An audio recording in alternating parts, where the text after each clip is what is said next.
Hey. That's great to the people who are on stage. I suggest that you.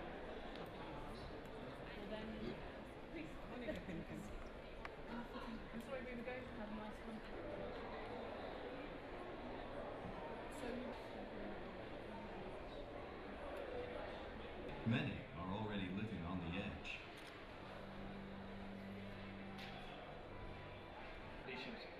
So Fairtrade, we're very positioning in what we're doing in that regard. I'd just like to make a few introductory remarks in respect of contextualize it within the Fijian sugarcane industry.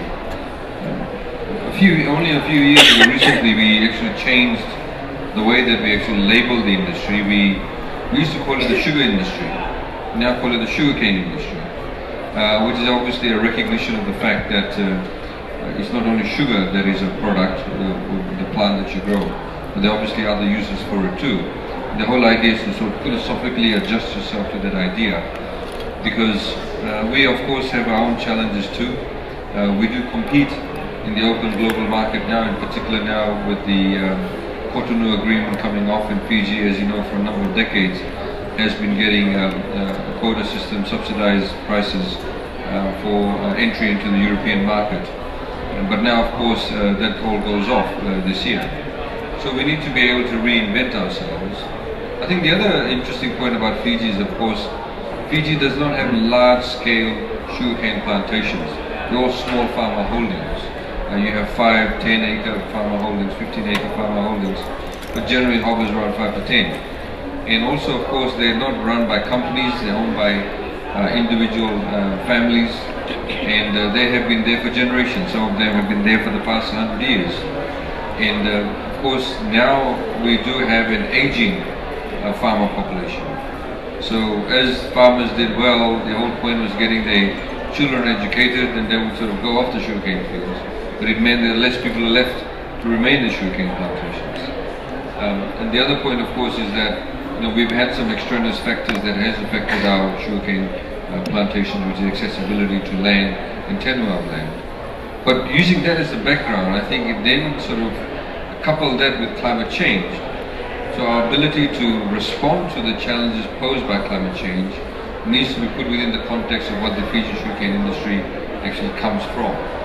So as highlighted in the video, of course, climate change also brings about erratic weather patterns. And so it may be that one year it may rain too much, the other year it may rain very little. So you need to be able to build resilience in the way that you actually respond to those climatic changes. So whether, like at the moment, for example, for the past number of months, it has not rained in the Western Division in Fiji where a lot of the sugarcane crop actually is grown.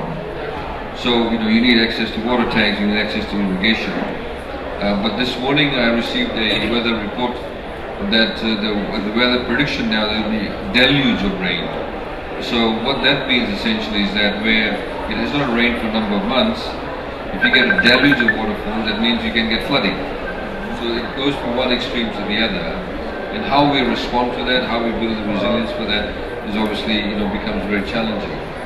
I think the other point to also note is that we need to ensure that whatever responses we have, and whether it's Fairtrade or whoever else it is, there needs to be sustainability into the responses we do build. And there also needs to be local capacity building in the ability to respond. So I saw in the video, which is very interesting, where they train the trainer session. And I think that is very, very important. Fiji, perhaps unlike or dissimilar to other countries, we don't necessarily have issues such as child labor, but we do have some issues pertaining to the many challenges that small farmer holdings face. The government recently has allocated a large sum of money for the mechanization of our sugarcane plantations through the small farmer holdings by giving some seed funding, for example, for cane harvesters, etc. So I think that's where an organization like Fairtrade can work together in unison and collaborate with government to ensure that we get that trajectory into those areas. I mean, you can see that from that clip. It's a very basic way that people are actually planting ratoons. Some of those ratoons are actually 20 years old. So there needs to be a lot of research done, a lot of sort of technological uptake, technology uptake. For example, ratoons that are 20 years old should not be replanted. So what do we do and how do we handle that to be able to ensure that we get better yields over a smaller area of land? So I'll stop there.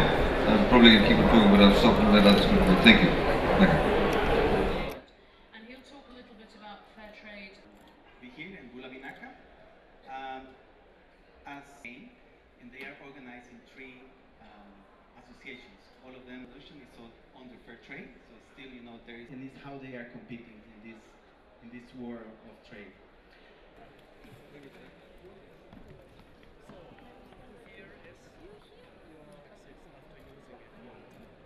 And that is something so to see what can be back.